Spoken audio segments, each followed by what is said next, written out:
आनंद मठ। आनंद मठ और ऋषियों की अनमोल धरोहर को संजोएं।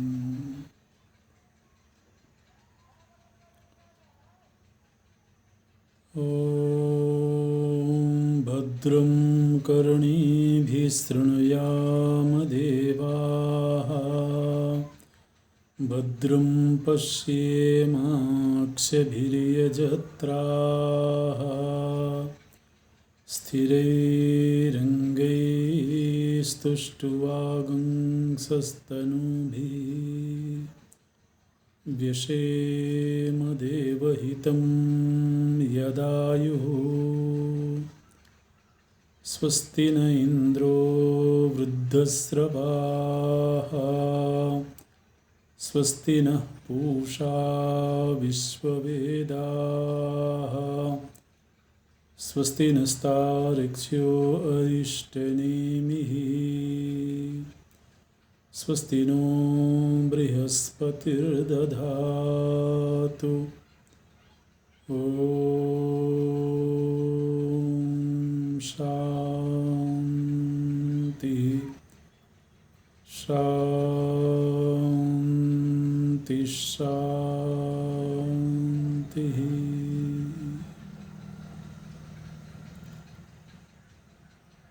सच्चिदानन्दरूपाय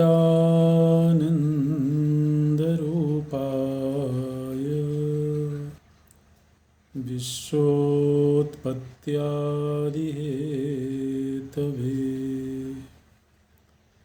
तापत्रयविनाशाय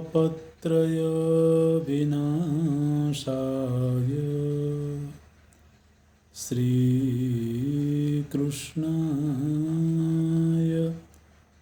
वयं नमः। श्रीकृष्णाय वयं नमः। नारायणं नमस्कृत्य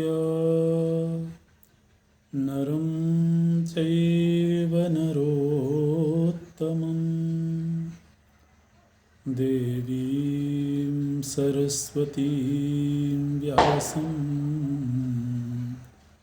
ततो जयमुदीरयेत्, ततो जयमुदीरयेत्।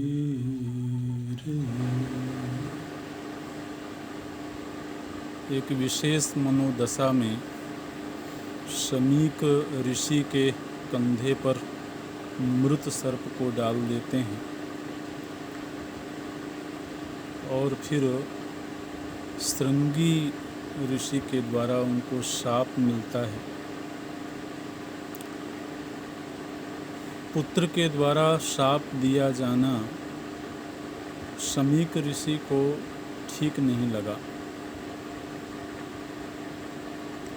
बल्कि उन्होंने अपने पुत्र को थोड़ा डांट लगाया और यहाँ तक भी कहा कि हालांकि तुम बड़े हो गए हो, लेकिन फिर भी तुम्हें उपदेश करना मेरा कर्तव्य है। मैं जानता हूँ कि तुम तपस्वी हो, ब्रह्मचारी हो, तुम्हारे वचन में सत्यता है, तपनिष्ठ हो, लेकिन फिर भी अभी तुम्हारे भीतर समझ की कमी है। तुमने उस राजा को शाप दे दिया जो राजा शाप के योग्य नहीं है। वो बड़े धर्मात्मा राजा हैं, और वैसे भी राजा से रहित जो समाज होता है, जो प्रजा होती है, वह कष्ट में होती है। महाराज परीक्षित जैसे राजा का मिलना बड़ा कठिन होता है, इसलिए तुम्हें उन्हें शाप नहीं देना चाहिए था।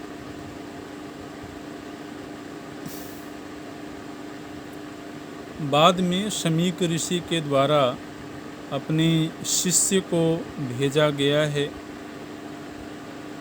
महाराज परीक्षित के पास में, और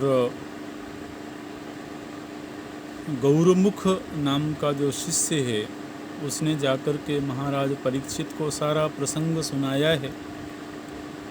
महाराज परीक्षित को इस बात की वेदना ज़्यादा है कि मैंने ऐसे महात्मा, ऐसे संत का अपमान किया जो बड़े तपस्वी हैं, बड़े शांत स्वभाव के हैं। वैसे भी किसी भी दृष्टि से किसी भी साधु का अपमान करना नहीं चाहिए।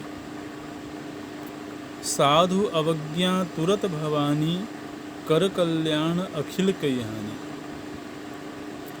उस साधु की अवज्ञा तो किसी भी प्रकार से नहीं की जानी चाहिए। महाराज परीक्षित ने जब यह खबर सुनी है कि 7 दिन बाद तक्षक नाग के द्वारा मुझे डसा जाएगा और उस सर्प दंश से मेरी मृत्यु होगी,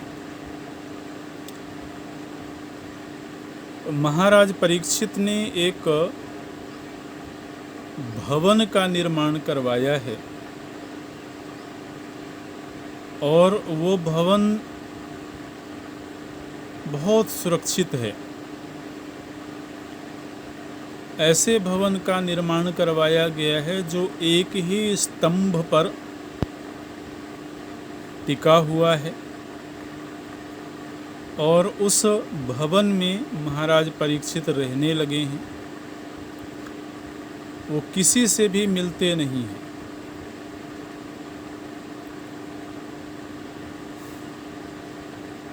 केवल जो उनके अत्यंत विश्वस्त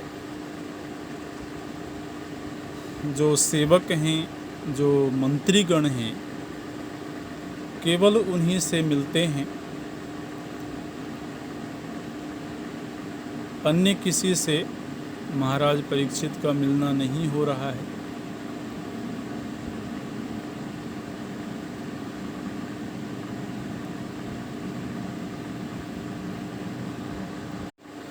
महाभारत में महाराज परीक्षित को जिस रूप में दिखाया गया है वो भागवत जी के परीक्षित से थोड़ा अलग है।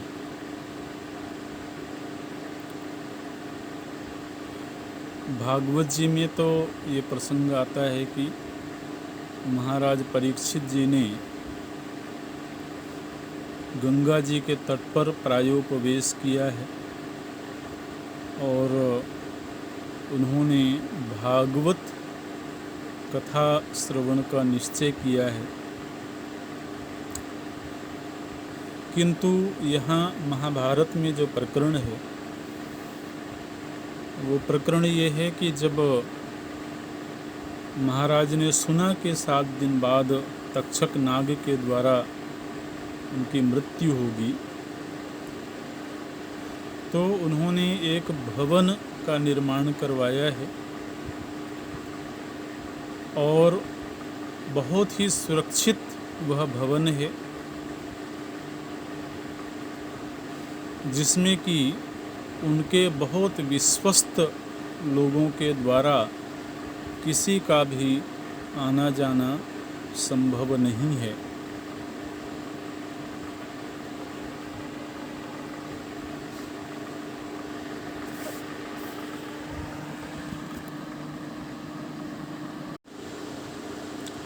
तो ये महाराज जन्मेजय के राज्याभिषेक का प्रसंग है। जब युवावस्था को प्राप्त हुए हैं महाराज जन्मेजय, तो काशी नरेश की एक कन्या है वपुष्टमा। वपुष्टमा नाम की कन्या है, वो काशी राज की पुत्री है। उनके साथ में महाराज जन्मेजय का विवाह हुआ है, वपुष्टमा के साथ में। कुछ लोगों के लिए नया नाम होगा, अनुसुना नाम होगा, लेकिन आजकल भी हम देखते हैं अनुसुने नाम रखने का प्रचलन है, तो ये नाम भी आप रख सकते हैं। ऐसे अनुसुने नाम आपको शास्त्रों में भी मिल जाएंगे। अच्छा जी, अब प्रसंग चल रहा था जरत्कारु का। जरत्कारु ऋषि का प्रसंग चल रहा था, और पूर्व में हमने वो प्रसंग सुना हुआ है कि किस तरह से जरत्कारु ऋषि यायावर वृत्ति से विचरण कर रहे हैं, और एक जगह पर उन्होंने अपने पूर्वजों को देखा है, जो पूर्वज उल्टे लटके हुए हैं, और वहाँ पूर्वजों के साथ उनका संवाद हुआ है। पूर्वजों ने कहा कि हमारा जो वंशज है वो चूँकि विवाह नहीं कर रहा है, इसलिए हमारा वंश यदि नष्ट हो जाएगा तो फिर हम लोगों का पतन हो जाएगा। जरत्कारु ऋषि ने बताया कि मैं ही वो जरत्कारु हूँ। तो ये कथा यहाँ पर पुनः आई है, लेकिन हम लोग चूँकि देख चुके हैं इसलिए पुनः उसका अध्ययन नहीं करते हैं। अंततः जरत्कारु ऋषि ने ये निश्चय किया कि हम विवाह करेंगे, लेकिन हमारे ही नाम वाली कन्या और अयाचित वृत्ति से यदि मिलेगी तो हम विवाह करेंगे। उधर ब्रह्मा जी की प्रेरणा से वासुकी नाग अपनी बहन का विवाह करने के लिए जरत्कारु ऋषि की तलाश कर रही है। नागों को भेजा है उन्होंने जरत्कारु ऋषि की खोज करने के लिए, और जरत्कारु ऋषि मिले हैं उन नागों को।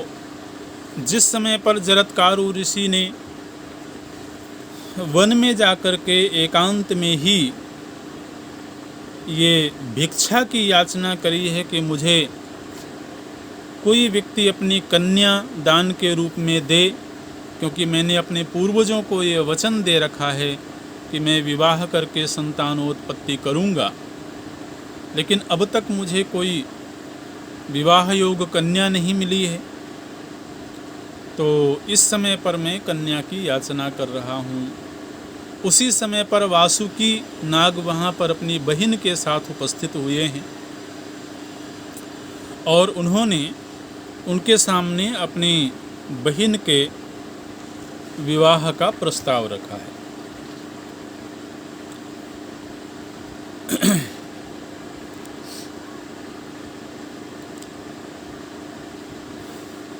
वो प्रस्ताव स्वीकार कर लिया गया।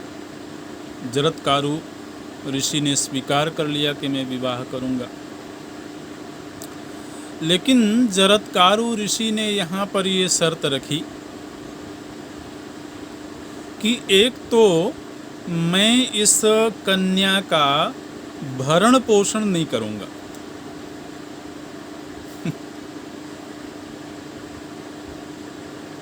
दूसरे, ये मेरे साथ कोई ऐसा आचरण ना करे जो मुझे कष्ट देने वाला हो। तो यदि ये शर्तें पूरी होती हों तो मैं विवाह करूंगा। अब बड़ा विचित्र है जी, एक तरफ विवाह भी करना है क्योंकि पितरों को वचन दिया हुआ है, दूसरी तरफ इतनी सारी शर्तें भी हैं। तो अब वैसे तो पति का ही धर्म होता है कि वह पत्नी का भरण पोषण करे।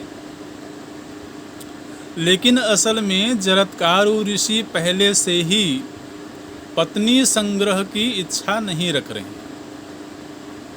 इसलिए केवल एक निमित्त की वजह से वो विवाह करने जा रहे हैं, वो विधिवत गृहस्थी बसाने नहीं जा रहे। स्त्री संग्रह का मतलब तो एक बहुत बड़ी जिम्मेदारी है, और ये यायावर वृत्ति से रहने वाले महात्मा हैं। विचरण करना इनके सहज स्वभाव में है। गोस्वामी जी ने लिखा मानस में, सहज एकाकिन के गृह कबहू की नारी खटाई।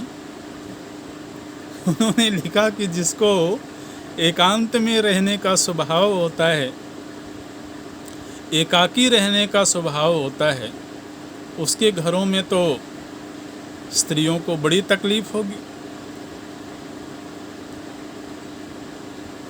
तो इन्होंने पहले ही, विवाह के पहले ही ये प्रस्ताव रख दिया कि मैं इसका भरण पोषण नहीं करूँगा। दूसरे, ये मेरे सामने ऐसा कोई आचरण ना करे जिससे मुझे तकलीफ हो। अब एक तरफ वासुकी नाग को भी विवाह करना है, वो भी मजबूर हैं विवाह करने के लिए। अब अगर ऐसे पति मिले तो ऐसे ही सही। वासुकी नाग ने कहा कि कोई बात नहीं है, अपनी बहन की भरण पोषण की जिम्मेदारी मैं निभा लूँगा। और जहाँ तक आचरण का प्रश्न है, तो मेरी बहन भी बड़ी तपस्विनी है, बड़े शांत स्वभाव की है, तो वो ऐसा कोई आचरण नहीं करेगी जिससे कि आपको तकलीफ हो, आपको कष्ट हो। तो इस तरह से सहमति बन गई और विधिवत पाणी ग्रहण संस्कार हुआ है। जरत्कारु ऋषि का विवाह जरत्कारु नाम की ही कन्या से हुआ है। और विवाह के बाद समय आने पर वो जो जरत्कारु नाम की स्त्री है, उसको गर्भधारण हुआ है। और गर्भधारण होने के बाद एक दिन का प्रसंग है। वो प्रसंग ये है कि जरत्कारु ऋषि अपनी पत्नी की गोद में सिर रख करके सो गए।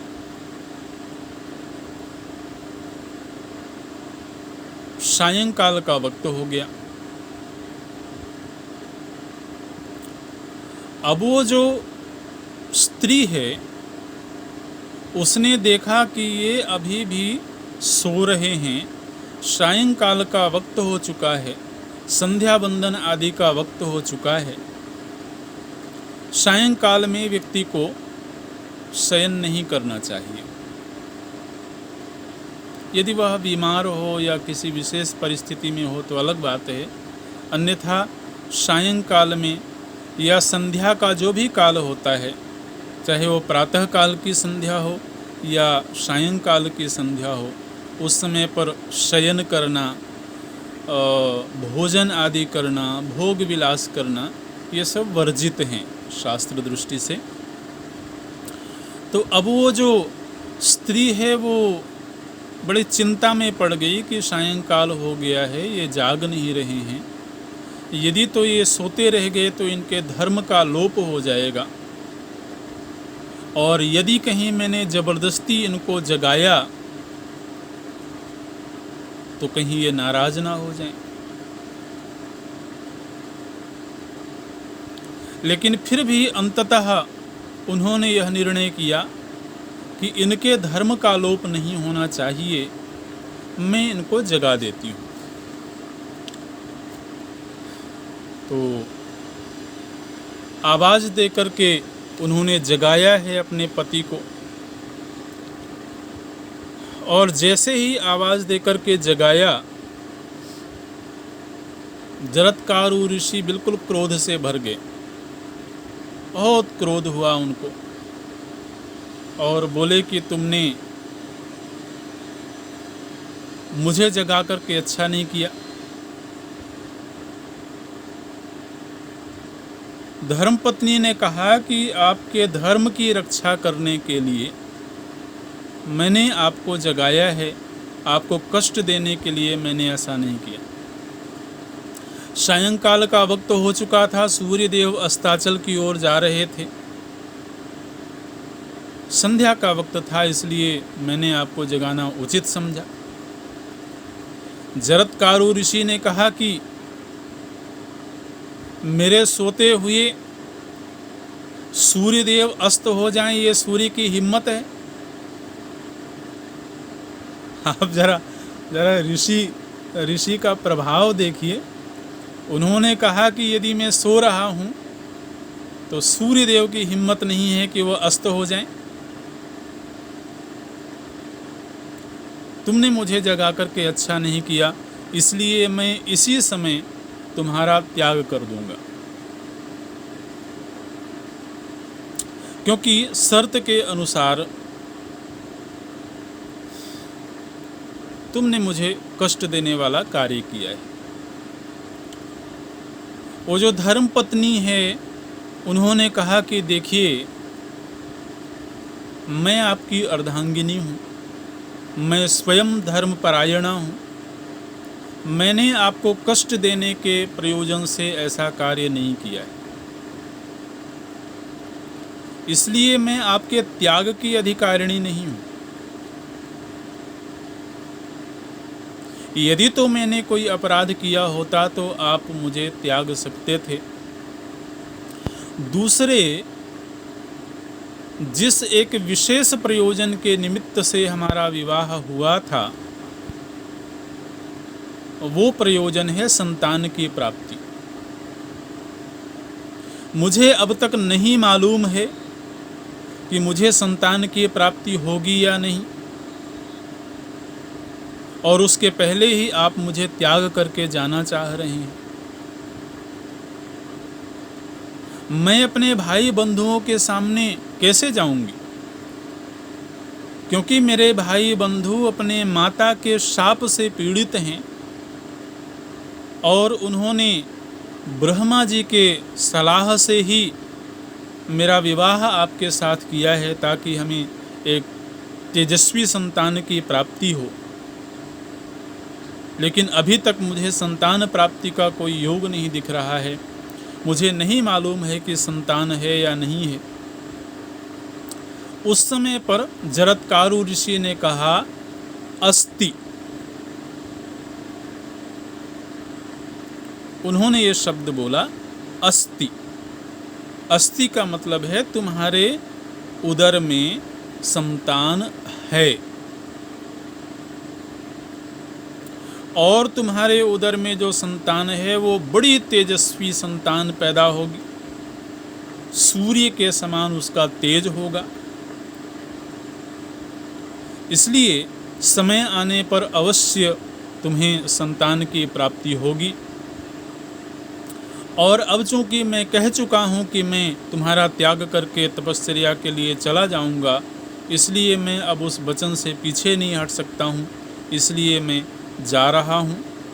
तुम अपने भाई वासुकी को ये संदेश सुना देना, और मेरे जाने से तुम दुखी नहीं होना, अपने भाई के पास चले जाना, और वैसे भी तुम्हारे भरण पोषण का दायित्व तो तुम्हारा भाई निभा ही रहा है।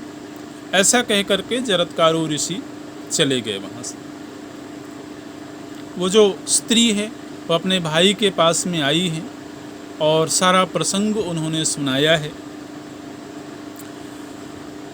भाई को पीड़ा तो बहुत हुई, लेकिन वो जानते थे कि ये तो विरक्त ऋषि हैं। आसक्ति पूर्वक या कामवृत्ति पूर्वक तो उन्होंने विवाह किया नहीं था, एक विशेष प्रयोजन से विवाह हुआ था। उस प्रयोजन की सिद्धि यदि हो जाती है तो फिर हमारा कार्य पूरा हो जाएगा। समय आने पर उस स्त्री के गर्भ से संतान की उत्पत्ति हुई। और चूंकि ऋषि ने कहा था अस्ति, तो उस अस्ति शब्द से ही नामकरण किया गया आस्तिक। तो आस्तिक नाम रखा गया है उस बालक का। बहुत तेजस्वी बालक है।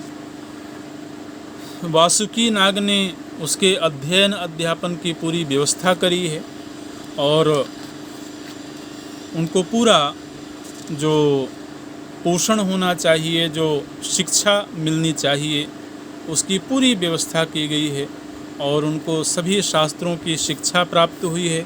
बहुत विद्वान हैं, बहुत बुद्धिमान हैं और बड़े तेजस्वी हैं।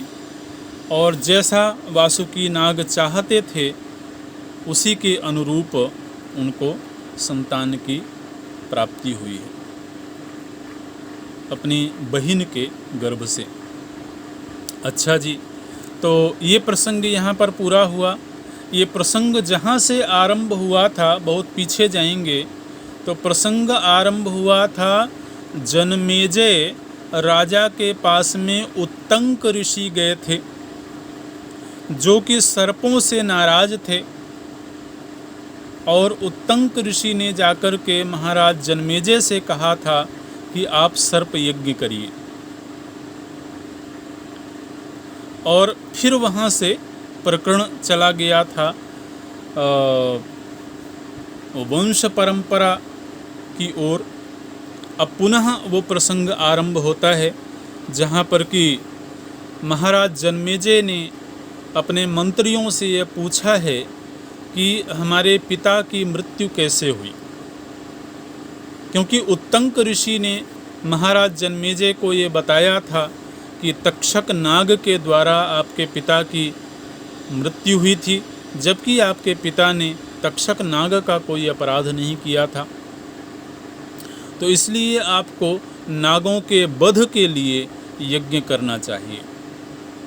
महाराज परीक्षित ने अपने मंत्रियों से ये पूछा है कि मेरे पिता के विषय में आप लोग बतावें, मेरे पिता का आचरण कैसा था, उनका स्वभाव कैसा था, उनका चरित्र कैसा था, और साथ ही आप ये बतावें कि वो कौन सा प्रसंग था जिसकी वजह से तक्षक ने मेरे पिता को डसा। तो मंत्रियों ने बताना आरंभ किया है। तो पुनः ये प्रकरण यहाँ पर आया है दोबारा से कि महाराज परीक्षित ने किस तरह से वो आचरण किया था, किस तरह से उनको शाप की प्राप्ति हुई थी और शाप के बाद किस तरह से तक्षक ने उनको डसा था। महाराज जनमेजय ने इस सारे प्रसंगों को सुनकर के ये देखा कि हालांकि श्रृंगी ऋषि ने सर्पदंश का शाप दिया था,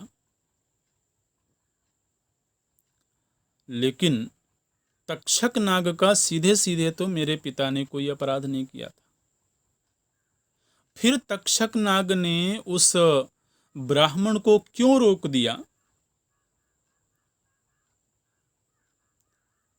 उस काश्यप ब्राह्मण को क्यों रोक दिया मेरे पिता के पास जाने से? क्योंकि अगर उस नाग ने डस भी लिया होता और काश्यप ब्राह्मण यदि मेरे पिता के पास होते तो निश्चित रूप से मेरे पिता को वो बचा लेते और उनकी असमय मृत्यु नहीं होती। तो इसलिए तक्षक नाग ने अपराध किया है और उस अपराध का दंड उसे मिलना चाहिए।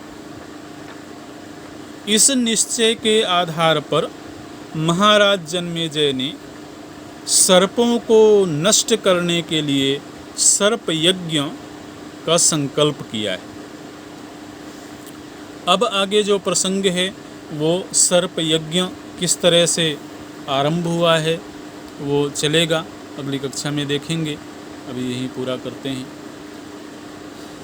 ओम पूर्णमदः पूर्णमिदं पूर्णात् पूर्णमुदच्यते पूर्णस्य पूर्णमादाय पूर्णमेवावशिष्यते। ओम शांति शांति शांति। हरि ओम श्री गुरुभ्यो नमः हरि ओम